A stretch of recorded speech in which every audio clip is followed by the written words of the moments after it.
Bonsoir, bienvenue dans la Minute Rolliste. Aujourd'hui, je vais vous parler d'un jeu de rôle intéressant. Un jeu de rôle qui ne possède pas de version textuelle.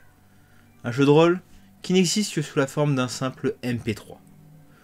Ce soir, nous allons parler de Nuit. C'est la Minute Rolliste. Nuit est un jeu de rôle de Guillaume Janté. Vous connaissez peut-être ce nom si vous êtes déjà intéressé au jeu de rôle dit alternatif. Il est notamment l'auteur de Sonia et Conan contre les ninjas, mais aussi de Super Bâton RPG. Le postulat et le concept de Nuit sont extrêmement intéressants. Dans ce jeu, les joueurs vont incarner des aveugles, des personnes qui n'ont jamais vu la lumière. Et la partie se passera entièrement dans le noir. L'univers de Nuit dépeint un monde post-apocalyptique dans lequel la lumière a disparu. Cela fait 20 ans que l'humanité est devenue aveugle. Cependant, avant que l'humanité ne devienne aveugle, il existait déjà des personnes non-voyantes. Ces dernières, qui ont été habituées à vivre dans le noir, sont devenues les guides, des personnes qui montrent le chemin à l'humanité. Chaque communauté possède ses guides, et c'est en eux que la communauté place tous ses espoirs. Les joueurs vont, dans Nuit, incarner ces guides. Maintenant, parlons système. Comment jouer à un jeu de rôle dans le noir complet? On ne peut pas lancer 2 dés, étant donné qu'on ne peut pas lire les résultats, à moins d'avoir une petite lampe pour les lire, ou des dés qui s'allument dans la nuit. On ne peut pas lire le résultat d'une carte, à moins d'avoir des cartes phosphorescentes ou de les allumer à la lampe.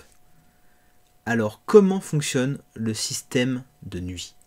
Chaque joueur commence la partie avec un bol. Dans ce bol se trouvent 5 jetons. Quand un joueur souhaite faire une action compliquée, dangereuse, il va prendre un jeton de ce bol et le mettre dans l'une de ses mains. À tâtons, le maître du jeu dans le noir va devoir sélectionner l'une de ses mains.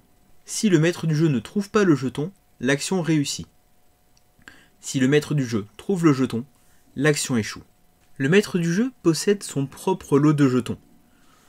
Quand le joueur réussit l'action, il va recevoir un jeton de la part du maître du jeu. À ce moment-là, il peut choisir de prendre le jeton, et le maître du jeu décrit ce qui se passe, ou de défausser le jeton afin de prendre lui-même la narration. Inversement, lorsque le maître du jeu prend un jeton au joueur, il peut soit le prendre et l'ajouter à sa réserve, et dans ce cas-là, c'est le joueur qui décrit l'action, soit il le défausse, et c'est lui qui décrit ce qui se passe. C'est une manière d'utiliser la narration partagée extrêmement intéressante. Maintenant, parlons de la gamme. Comme je vous l'ai dit un peu plus tôt, il n'y a pas de version physique, il n'y a que 2 MP3. Le premier fait 9 minutes 32 et décrit l'univers ainsi que les règles du système. Le deuxième fait 5 minutes 32 et est composé d'aides de jeu afin d'aider à la préparation d'une partie.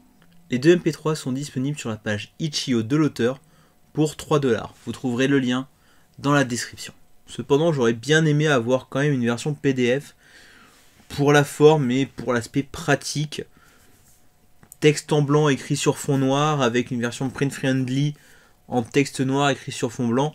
Ça aurait peut-être pas été de refus. Cependant, je me dois de reconnaître que c'est une super bonne idée et je salue le geste. Du coup, Nuit, qu'est-ce que j'en ai pensé? C'est une super expérience ludique. On a tellement l'habitude de jouer dans des pièces bien éclairées, avec des fiches perso avec plein de caractéristiques, lancer des dés. Changer de nos habitudes l'espace d'une partie n'est pas de refus. Je vous conseille de vous intéresser aux jeux de Guillaume Janté. La plupart sont soit gratuits, soit coûtent quelques euros. C'est pas ça qui vous ruinera, et je suis sûr que ça vous permettra de passer, à minima, une très bonne soirée. Je vous invite à partager cette vidéo auprès de vos joueurs réguliers, afin de savoir si un jeu dans la nuit noire, sans dés, et dans un univers aussi particulier, peut les intéresser. Sur ce, je vous dis à la semaine prochaine pour une nouvelle Minute Rolliste. Nous parlerons d'un jeu sorti il y a fort longtemps, et qui a eu enfin droit à sa réédition. Ciao.